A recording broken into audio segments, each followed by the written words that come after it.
বাবা হ্যাঁ তোমার যে বাসা তেন লইছি নীরবে তোমার কিছু কথা জিগাইম তুমি সত্য হইরে কইবা আমি যে সকালবেলা যাই গে দোকানে তোমার সৎ মা কি তোমার আদর করে বাদ দে ত্যাক্ত ব্যক্ত করে না তো আচ্ছা তাহলে তোমার সৎ মা ভালো আছে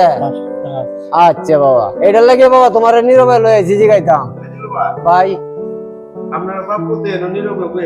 ভাই আমরা বাপু তেন নীরবে বইছি যে ভাই ছেলেটা ভাই আমার শুরু থেকে মা মরেছে গা আমি দ্বিতীয় একটা সংসার করছি ভাই ওহন ভাই এই ছেলেটারে তো ভাই আমি সকালে আয়া দোকানে ওহন এই ছেলেটার মা কি তারা বাদ দে না আদর যত্ন করে না এটা ভাই জিগাইতেছি ভাই ওর বাসার তো ভাই সবকিছু জিগানি যায় না ভাই আপনার এই বিষয়টা দেখে আমার কলজেটা জড়িয়ে গেছে কারণ হলো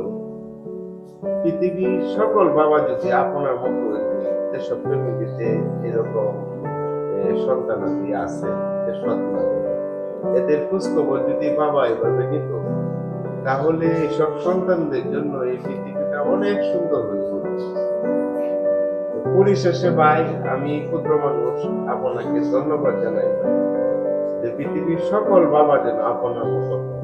আর সকল বাবাদের প্রতি আমার সালাম ও শ্রদ্ধা রইল। প্রিয় ফেসবুক বন্ধুরা ভিডিওটা কেমন হয়েছে যদি ভালো হয়ে থাকে ভালো লাগে আপনাদের কাছে দয়া করে লাইক শেয়ার কমেন্ট করবেন শেয়ার করবেন সবাইকে সালাম ও আদাব জানিয়ে বিদায় নিলাম। আসসালামু আলাইকুম।